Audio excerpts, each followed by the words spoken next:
Hello everyone, welcome back to GGN. This is part 2 of this news bulletin for today. We covered the economy in the first video and we kind of left off with eugenics. We were talking about food, right? About how water shortages could force the world into vegetarianism. There's different reasons, I guess, for it. Some people think that it makes men more docile, less likely to resist measures such as these, right? Basically, they want to cull the population. Now, of course, I'm aware that there's protein. You can get protein from things besides meat, especially in vegetables and all that.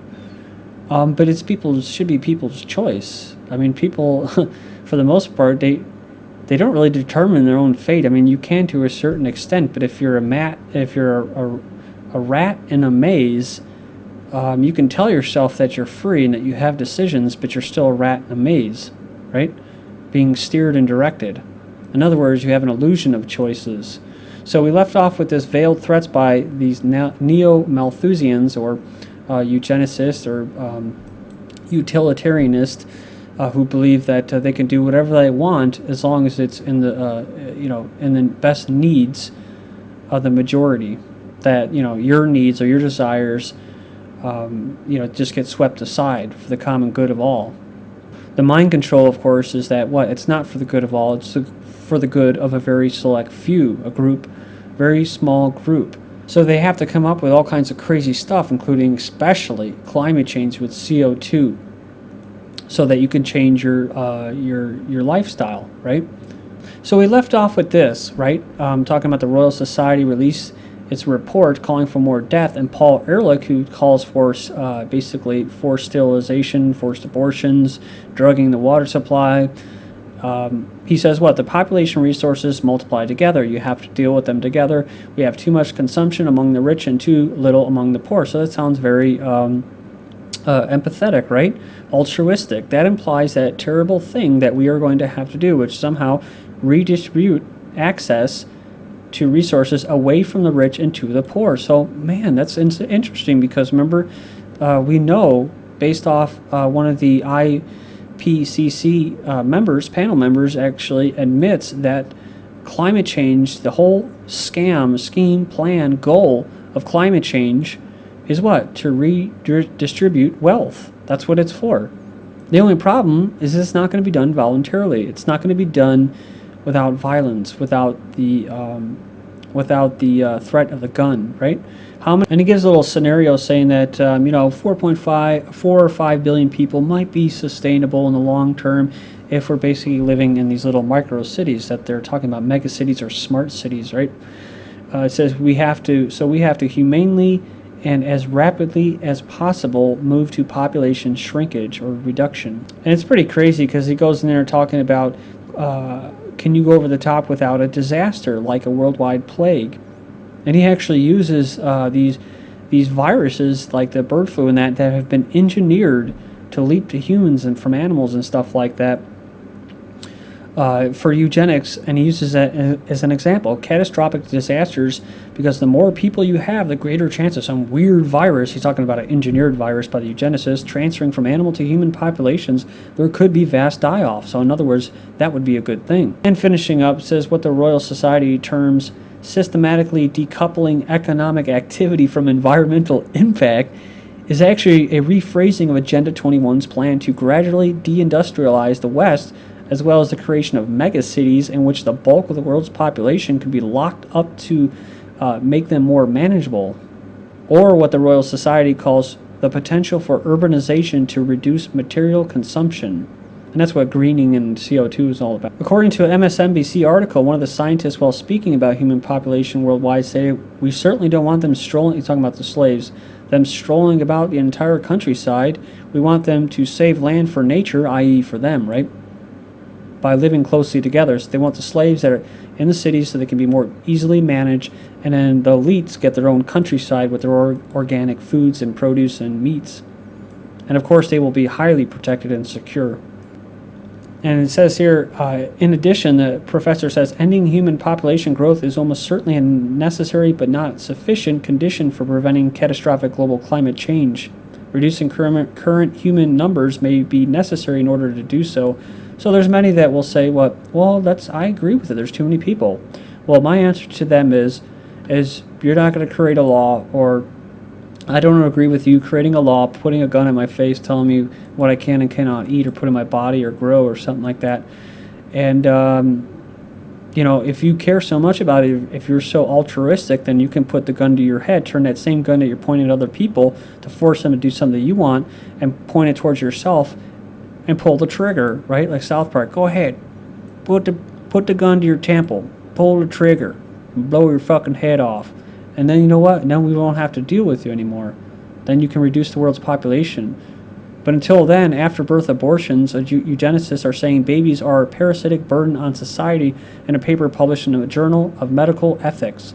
When circumstances occur after birth, such that they would have justified abortion, what we call after-birth abortion should be permissible.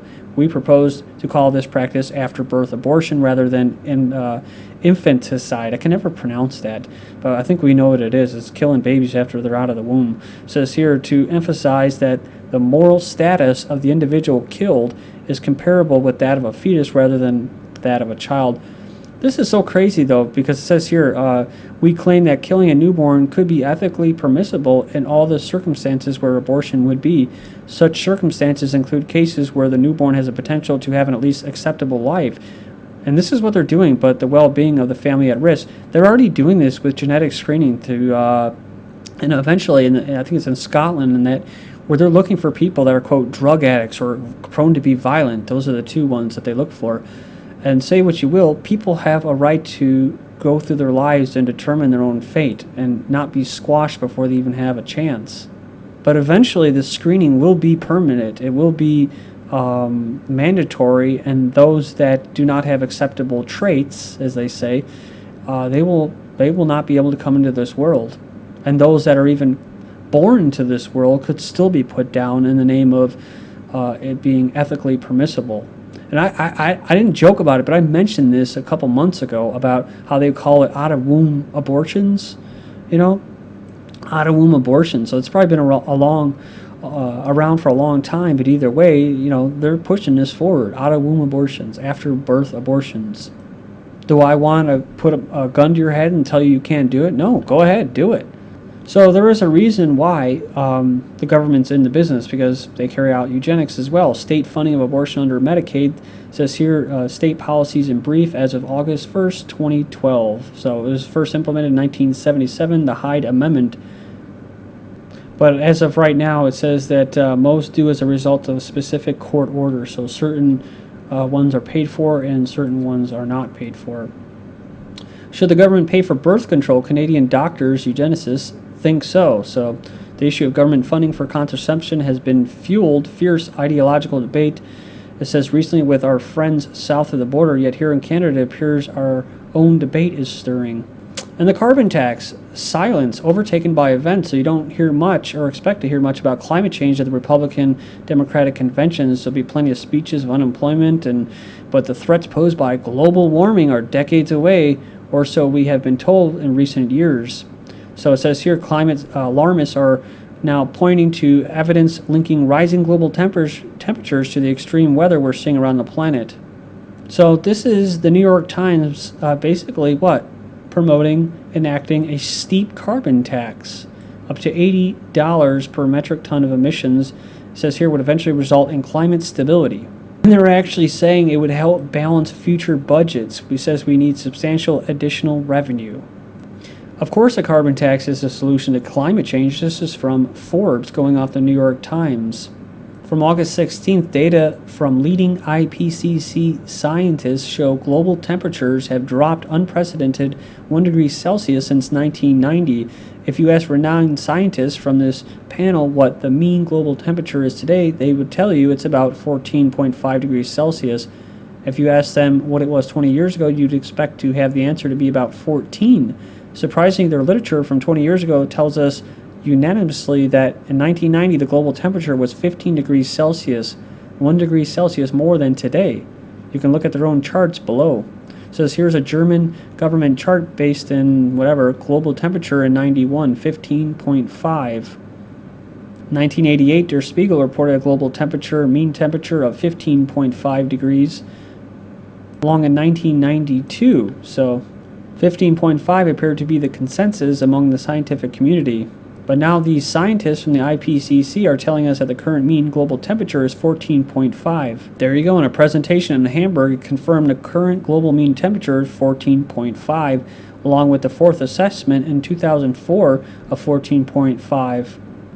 So finishing up at that rate of cooling, it says here, calling 15.5 in 1990 to 14.5 in 2010 will be deep into an ice age by the end of the century. And that's personally what I think is going to happen.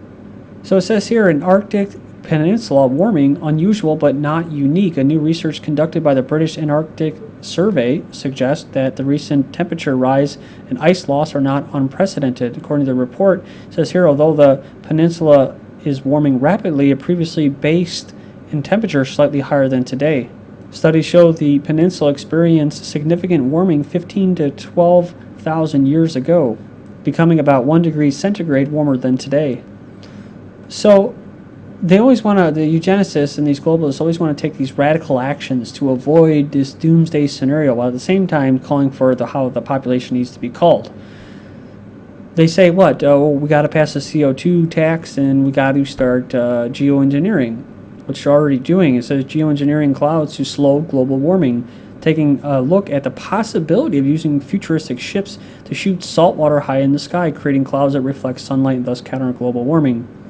So they go on to insult both mine and the viewer's intelligence by saying it sounds like science fiction because, well, if you just walk out your door and look up sometime, usually about at least one day a week, you're going to find these planes that are spraying.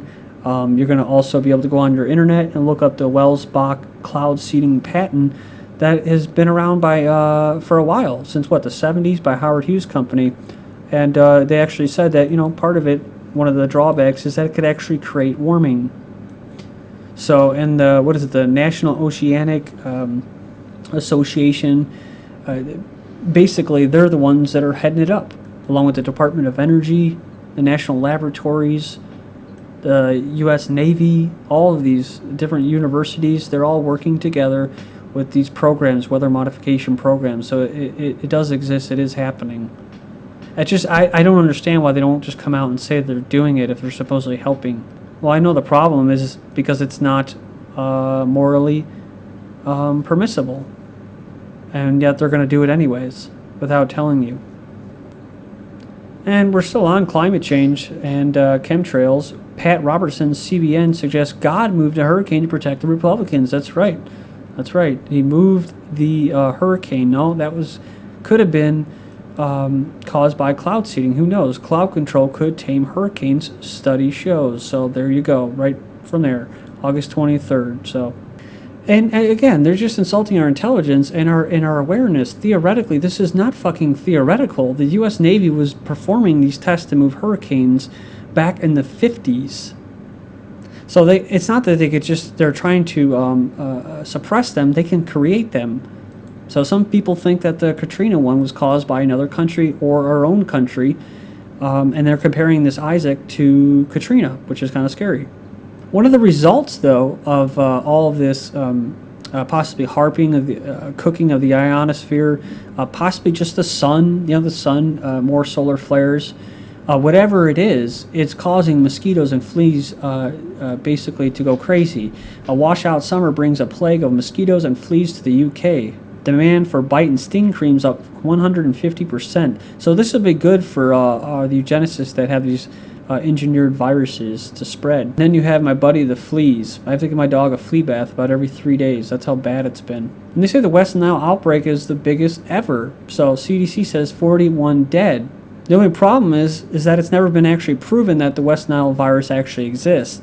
It says industrial air pollution and its role in West Nile virus epidemics are rarely mentioned, though virtually all such epidemics have occurred downwind from oil refineries, such as the epicenters in New Jersey and Houston, Texas, and southern Louisiana. Interesting, because one of the places where they actually are spraying for this West Nile virus is in Texas. Despite fears of the risk of the insecticides, it's also the Army spraying in Florida and angering residents, but what? Texas and New Jersey. So what we're talking about here is air pollution. So instead of forcefully spraying people, how about they voluntarily take vitamin C to reduce air pollution effects? Thank you.